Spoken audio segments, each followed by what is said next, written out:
Bien, sin más, vamos a leer en el libro de Esdras. Según el calendario previsto, yo tendría que estar empezando el capítulo 7 en estos momentos, pero de hecho vamos a mirar los primeros versículos del capítulo 3. Porque ayer, entre las muchas cosas que quedaron en el tintero, hay una que creo que no debemos dejar de observar. Esdras 3, 1-3. Cuando llegó el mes séptimo, y estando los hijos de Israel ya establecidos en las ciudades, se juntó el pueblo como un solo hombre en Jerusalén. Entonces se levantaron Jesúa, hijo de Josadac, y sus hermanos, los sacerdotes, y Zorobabel, hijo de Salatiel, y sus hermanos, y edificaron el altar del Dios de Israel para ofrecer sobre él holocaustos, como está escrito en la ley de Moisés, varón de Dios. Y colocaron el altar sobre su base, porque tenían miedo de los pueblos de las tierras, y ofrecieron sobre él holocaustos a Jehová, holocaustos por la mañana y por la tarde.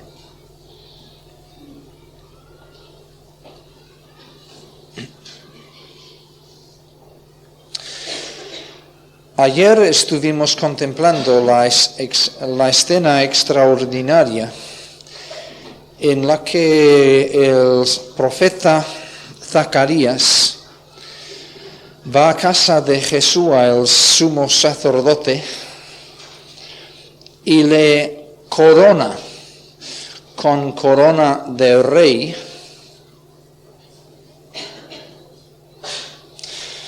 y declara: este es el varón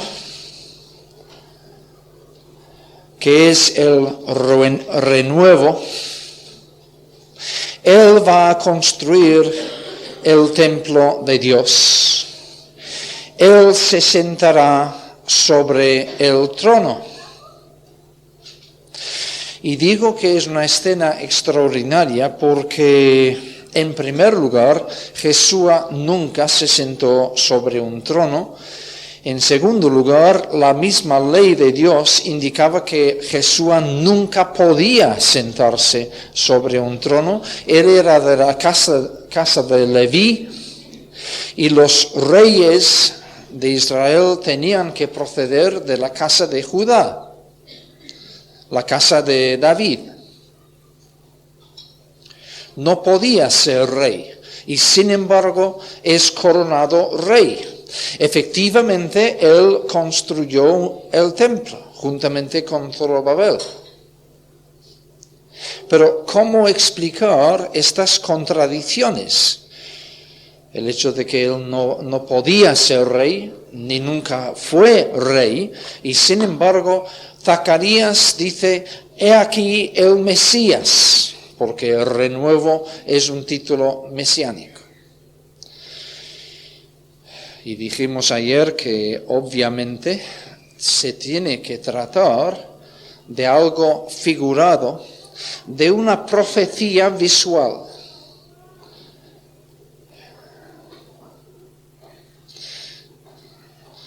Todos sabemos que Jesúa no fue el Mesías.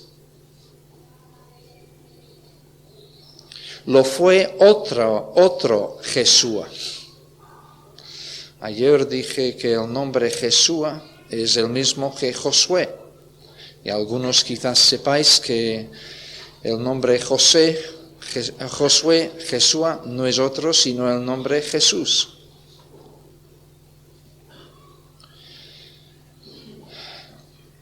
¿Quién hay aquí que sea creyente que no crea que Jesús sea el Mesías? puede haber alguna duda de que Zacarías está profetizando con esta visión que la figura de Jesús coronada como rey anticipa al auténtico Mesías, en cuyo caso es de suma importancia la palabra que Zacarías añade. Él va a edificar el templo de Dios. Ciertamente, como acabo de decir, Jesús edificó un templo de Dios. Pero esta figura no es en realidad Jesús. Es una figura simbólica que representa al Mesías, a Jesús, al que ha de venir. Y entonces Zacarías está diciendo, aunque Jesús juntamente con Zorobabel están aquí edificando un templo para Dios, el auténtico templo para Dios, la auténtica obra de construcción del templo, la va a realizar aquel que ha de venir, el renuevo, el que reúne en sí las facultades de rey y sumo sacerdote, nuestro Señor Jesucristo.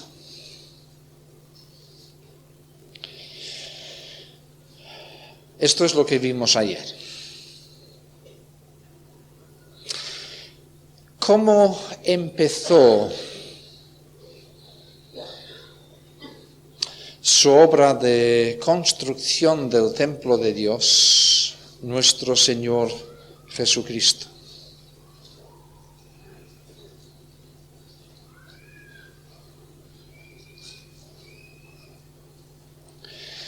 ¿Cuál es la base de esta obra de construcción? Considera tu propia vida, tu propia experiencia.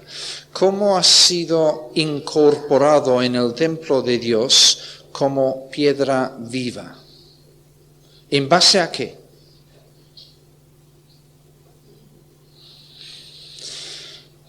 No has de decir enseguida en base a la cruz, en base a la obra redentora, propiciatora del Señor Jesucristo en la cruz cuando murió en mi lugar.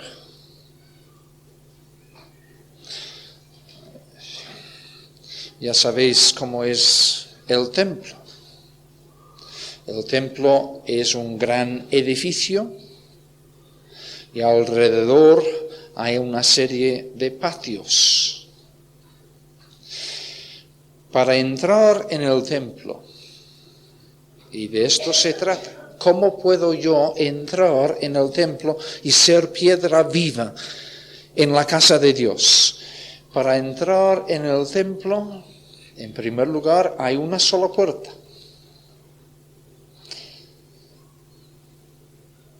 ¿Esto os suena? ¿Quién dijo, yo soy la puerta? Bueno, hay una sola puerta y luego topas con un mueble.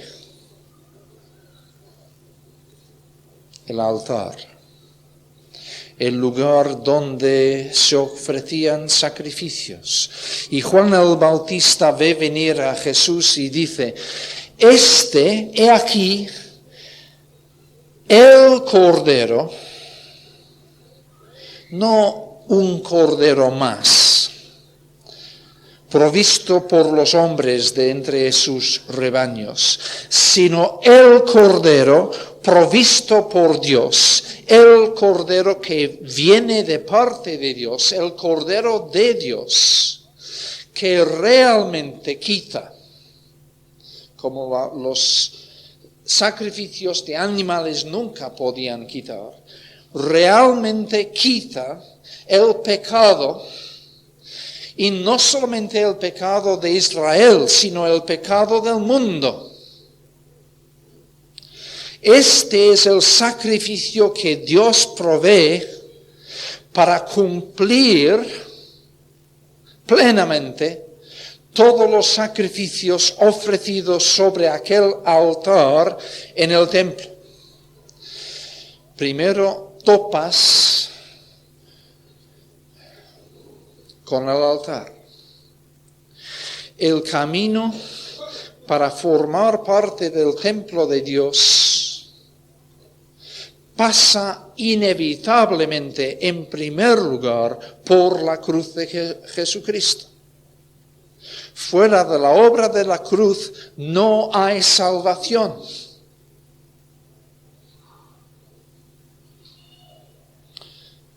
No es nuestra costumbre decir amén, pero espero que en el corazón de cada uno, más que cierta perplejidad que veo en algunos rostros, haya un sentimiento de amén. Esto es la base de nuestro evangelio, de nuestra esperanza de salvación. No puedes llegar a formar parte del templo de Dios si no pasas por la cruz de Cristo. Luego hay otro mueble también, el lavacro. No vamos a exponer esto, aunque me encantaría, pero digamos que en mi humilde opinión, y es una opinión compartida por el apóstol Pablo en Tito, así que Pablo y yo estamos de acuerdo, el lavacro simboliza nuestro nuevo nacimiento, la regeneración. Hay dos cosas absolutamente imprescindibles para entrar en el reino de Dios, en el templo de Dios. Uno es que nuestros pecados sean perdonados por la cruz de Jesucristo, que nosotros seamos justificados. Con una sola ofrenda hizo perfectos para siempre a los santificados. La cruz. Y en segundo lugar, de cierto os digo, decía Jesús a Nicodemo, que es absolutamente imprescindible nacer de arriba, nacer de nuevo, nacer de agua y de viento, símbolos ambos del Espíritu Santo, para poder entrar en el reino de Dios. La justificación en virtud de la cruz de Cristo y la regeneración por obra del Espíritu Santo son las dos obras imprescindibles para que pecadores como nosotros seamos convertidos por Dios en piedras vivas de su templo. Pero me estoy desviando un poquitín de Esdras, porque Esdras nos habla aquí en este texto que hemos leído de la cruz.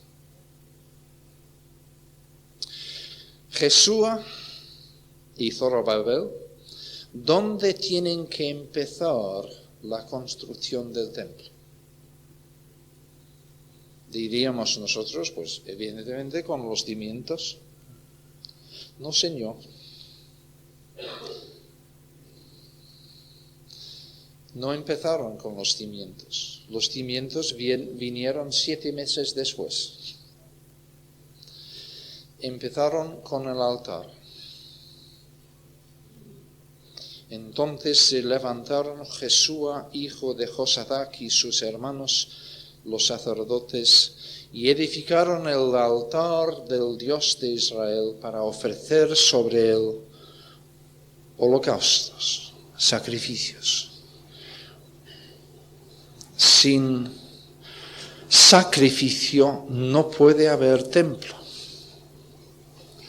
No puede haber pueblo santificado que sirva de morada para el Dios 3 veces santo. La obra de construcción del templo empieza siempre con la cruz. Recordemos siempre este principio en toda nuestra labor de construcción del templo.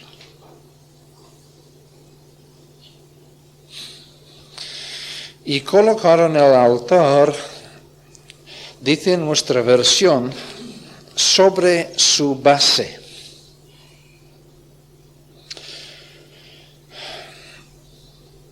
Permitidme sugerir que esta traducción seguramente se debe a que los traductores no han entendido cierta cosa. Literalmente el texto dice, y colocaron el altar sobre su lugar.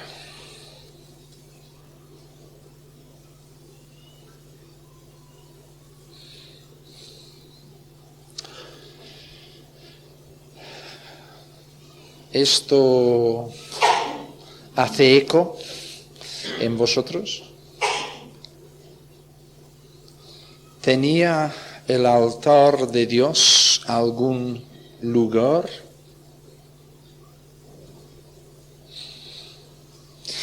Vamos a explorar. Génesis capítulo 22.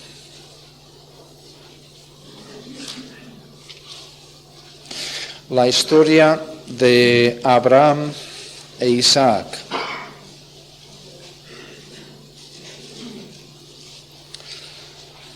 Aconteció después de estas cosas que probó Dios a Abraham y le dijo, Abraham. Y él respondió, heme aquí. Y dijo, toma ahora tu hijo, tu único, Isaac, a quien amas, y vete a tierra de Moria y ofrécelo allí en holocausto sobre uno de los montes que yo te diré.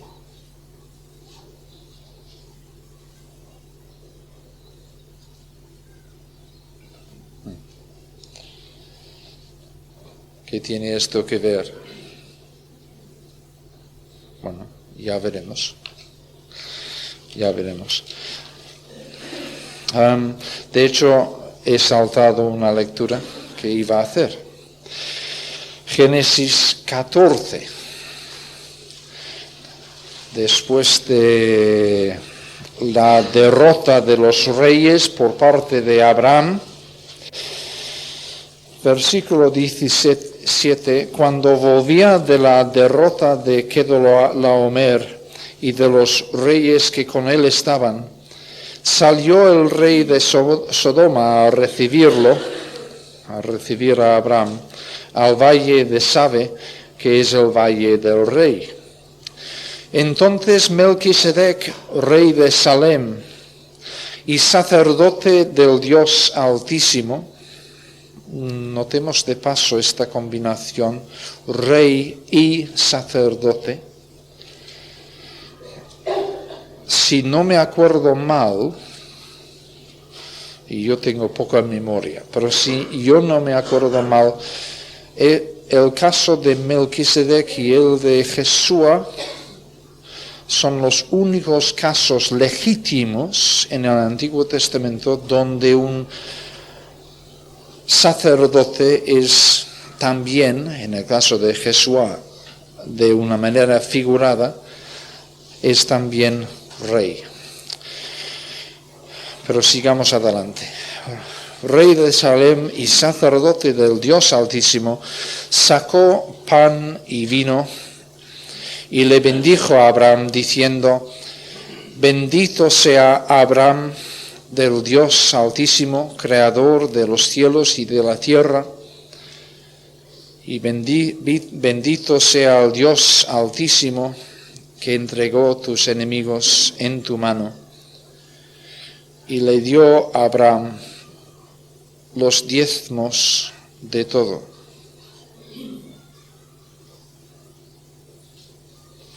Melquisedec, rey de Salem. ¿Qué tiene esto que ver con el lugar del altar? Pues iremos atando cabos. Primer libro de Crónicas, capítulo 21. David acaba de hacer un censo en el pueblo.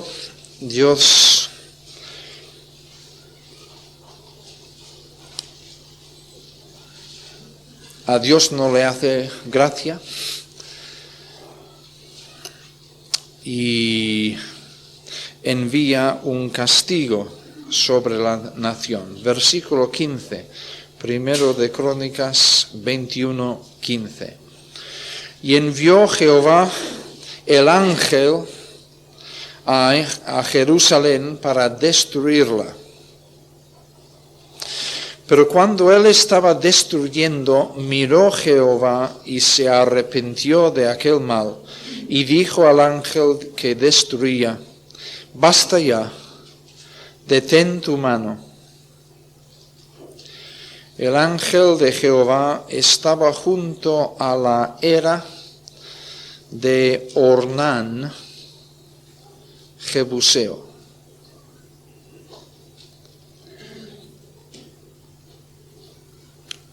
¿Qué tiene la era de Ornán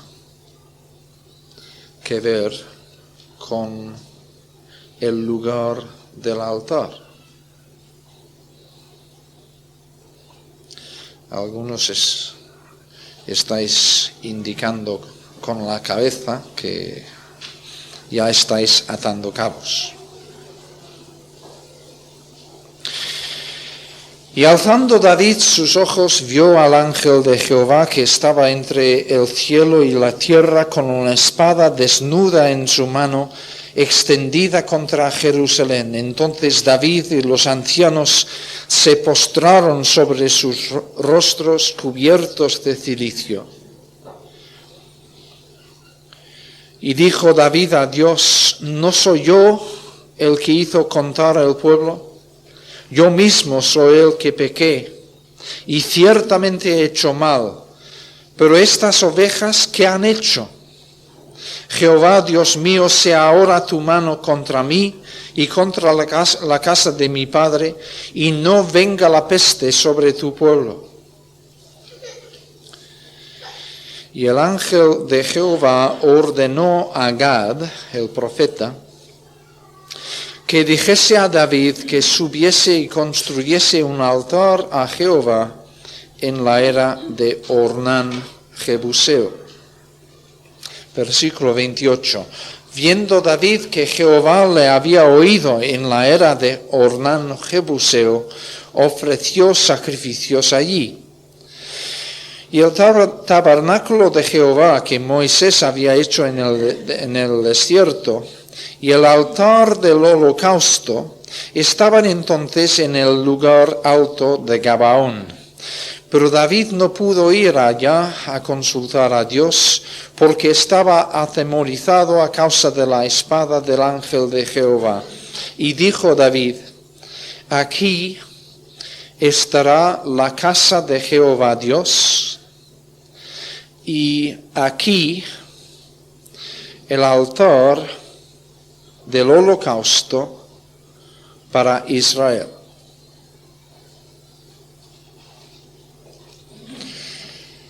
Y una lectura más.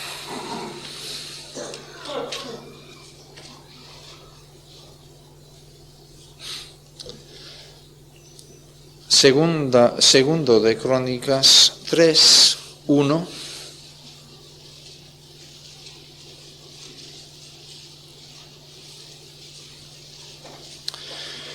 Comenzó Salomón a edificar la casa de Jehová en Jerusalén, en el monte Moría, que había sido mostrado a David su padre, en el lugar que David había preparado en la era de Ornán Jebuseo.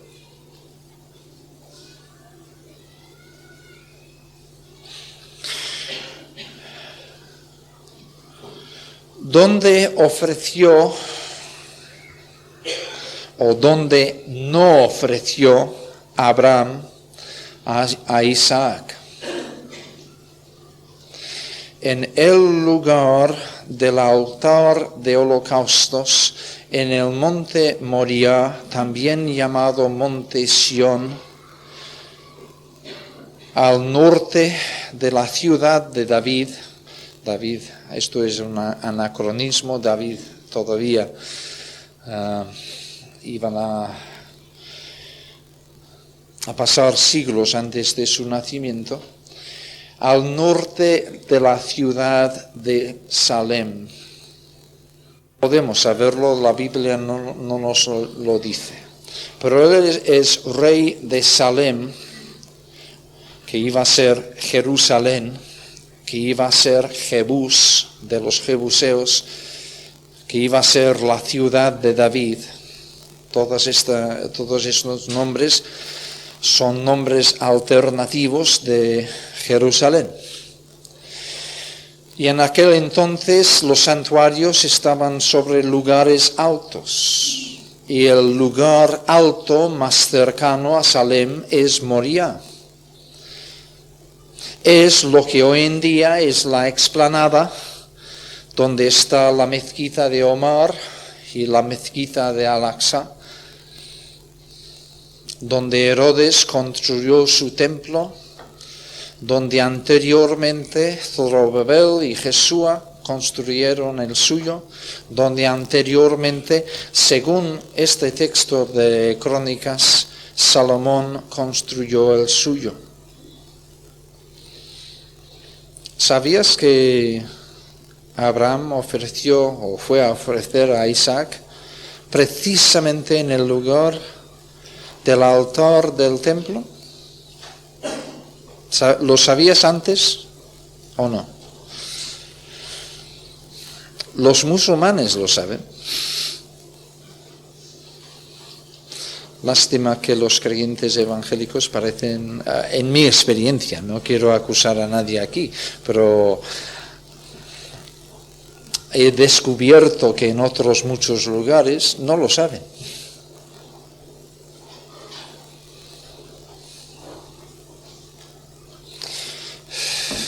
No conocemos estas historias entrañables. ¿Y cómo podemos, hermanos, vivir la vida de fe en nuestra generación desconociendo todas estas historias y su significado para el pueblo de Dios? Pero sigo adelante. Hay un lugar para el altar de holocausto. Ciertamente los patriarcas construyeron altares en muchos lugares. Betel, Berseba, pero siempre desde los albores de la salvación, desde que aquella misteriosa figura de Melquisedec ministra al Dios Altísimo, al Dios de Abraham, porque se ve que es el mismo. Allí en Salem hay un solo lugar que es el lugar para el altar de Dios. Y cuando en Esdras se nos dice, y colocaron el altar sobre su lugar, no es sobre la base, por favor. Hay toda una riqueza de antecedentes bíblicos aquí. Con qué emoción no tienen que haber construido los sacerdotes sobre la mismísima roca que todavía se puede ver dentro de la mezquita de Omar en Jerusalén. Los musulmanes os dirán que desde allí Mahoma ascendió a los cielos sobre su caballo. Y os enseñarán la marca de la herradura del caballo en la roca. Cuento chino, pero no es cuento chino que sobre esta roca fue Abraham para ofrecer a su hijo Isaac. Los musulmanes han cambiado el nombre del hijo. Sobre esta roca estuvo el ángel del Señor dispuesto a fulminar la ciudad de Jerusalén, pero Dios dijo, no, basta. Es el lugar de la misericordia de Dios.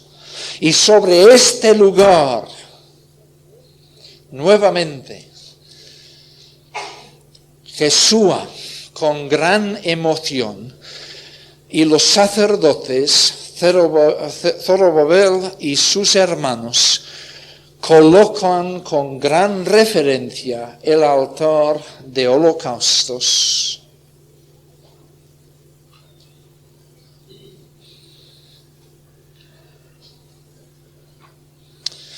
En la nueva dispensación, los lugares geográficos desaparecen, ¿no?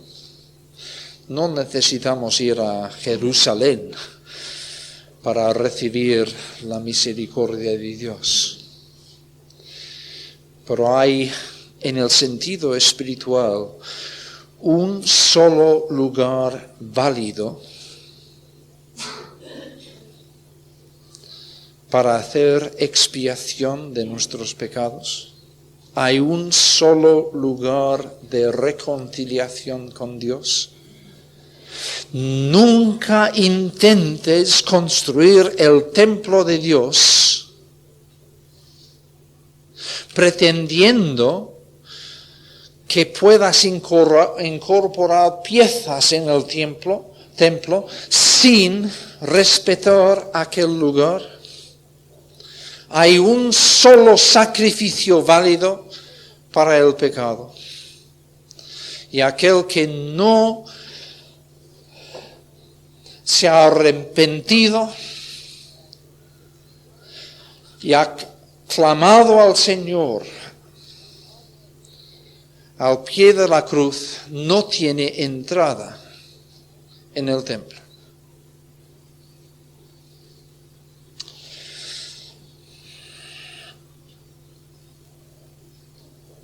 Esto, hermanos, pertenecía al estudio de ayer.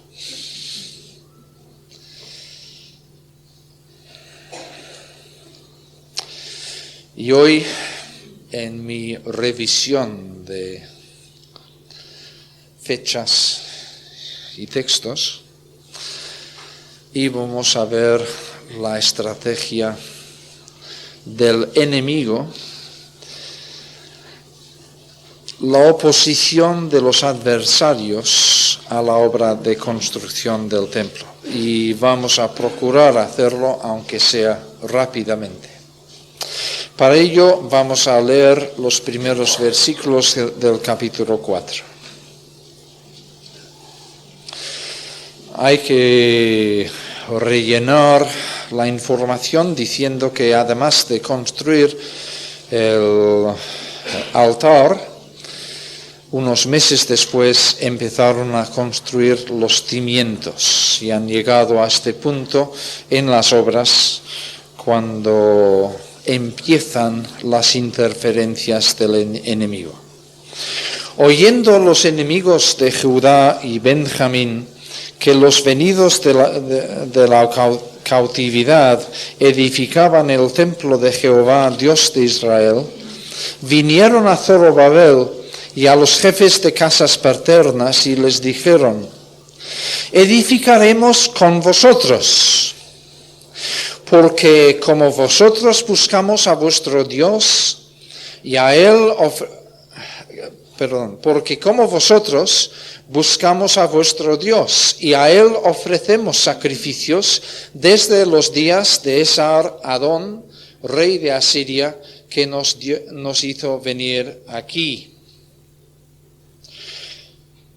Zorobabel, Jesúa y los demás jefes de casas paternas de Israel dijeron: no nos conviene edificar con vosotros casa a nuestro Dios, sino que nosotros solos la edificaremos.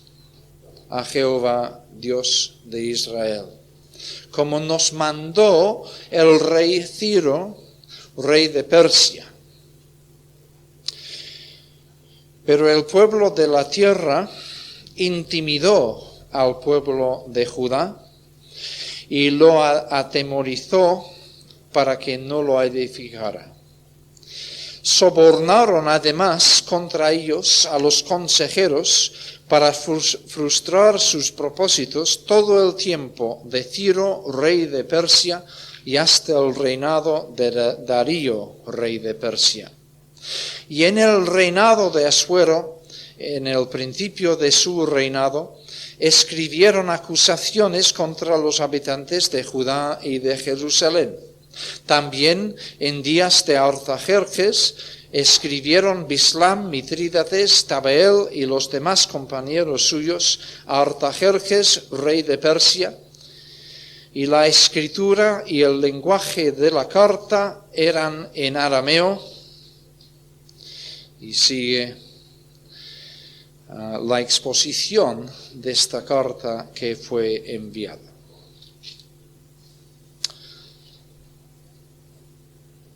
Rápidamente, pues, una mirada a estas tácticas de oposición. La primera táctica es la colaboración. ¿Os suena?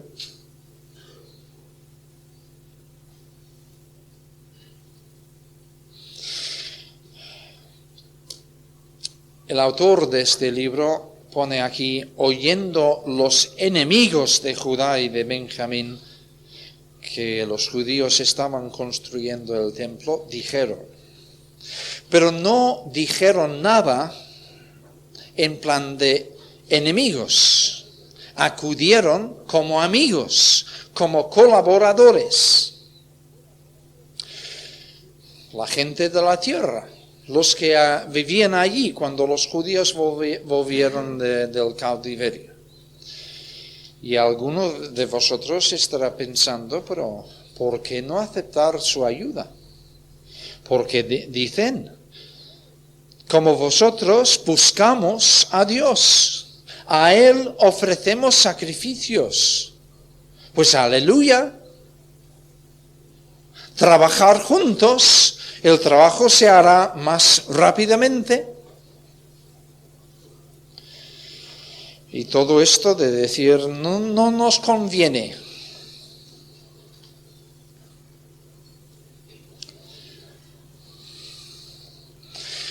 Suena mucho exclusivismo, elitismo, cerrazón. Aquí estamos en nuestro gueto y no queremos colaborar con nadie. Bueno, a veces nuestras actitudes pueden ser un poco así. Pero entendamos bien el caso. De lo que se trata es de los samaritanos.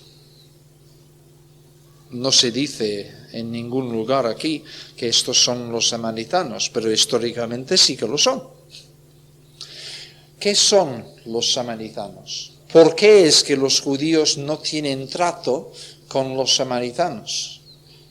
Como sabéis por los evangelios. El Señor Jesús rompió con esto. Pero ¿por qué en la historia habían los judíos colocado una barrera entre ellos mismos y los samaritanos? Por lo siguiente, como dije antes, los asirios tenían la política de mezclar a los pueblos. De esto leemos en este texto. Esar-Adón, rey de Asiria, y más adelante en el texto que no hemos leído, en el versículo 10, hay una mención de un tal grande y glorioso Asnapar. En la historia secular se le llama Asurbanipal. Estos dos reyes reinaron en el imperio de Asiria desde 681 a.C. hasta 627. Los dos reyes eran muy poderosos y ambos tuvieron reinados largos, conquistaron a muchos pueblos y enviaron a muchos habitantes de aquellos pueblos a vivir en Israel. Ahora, según la mentalidad de aquel entonces, lo primero que habrían preguntado a aquellos inmigrados paganos al llegar a Israel era: ¿cuál es el Dios de este lugar? Porque en aquel entonces los pueblos entendían que cada pueblo tenía su deidad. Cada lugar tenía su Dios que controlaba las cosas en aquel lugar. Ahora que han ido a residir en Israel, pues lógicamente tendrán que rendir culto al Dios de Israel. Seguramente que en casa también tendrán sus dioses familiares. Además, no van a dejar de orar al Dios del pueblo de donde proceden. Pero también dentro del panteón de sus dioses van a incluir a Jehová. La segunda pregunta que habrán hecho es: ¿y qué pide ese Dios? ¿Qué clase de vida quiere que vivamos? Y se enteraron de que había una ley de Dios. Bueno, entonces vamos a intentar acatar esta ley.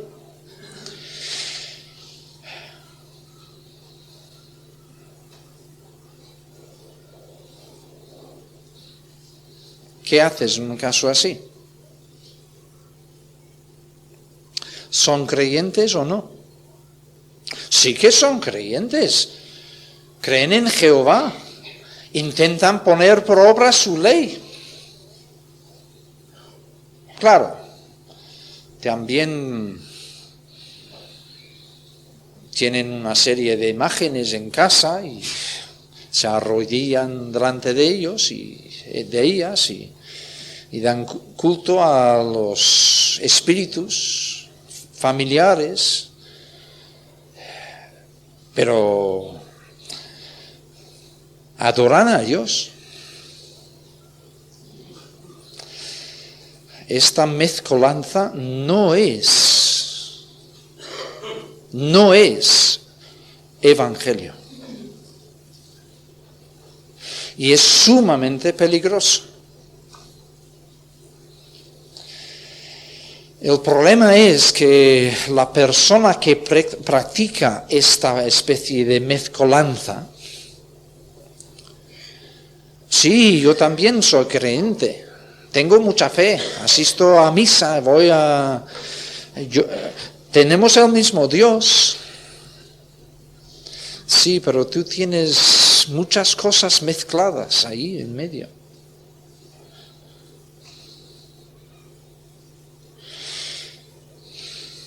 Zorobabel y Jesúa al menos tenían claro que no podían colaborar.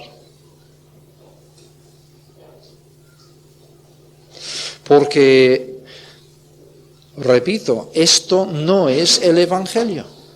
Esta mezcla de cosas sacadas de las Escrituras con otras cosas que no son. No es el Evangelio.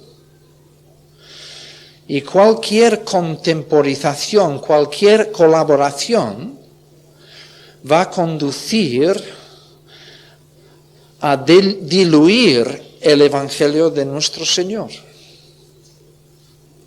Pero por supuesto es violento. ¿Cómo les dices que no? Vienen con buena fe, creen que son lo mismo. ¿Y qué argumentos empleas?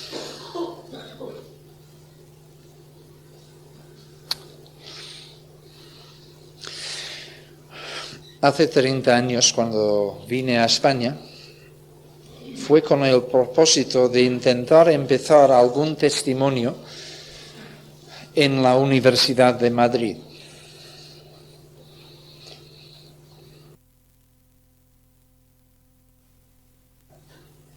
Visitamos las iglesias para saber si había algunos estudiantes creyentes dispuestos a colaborar con nosotros en esto.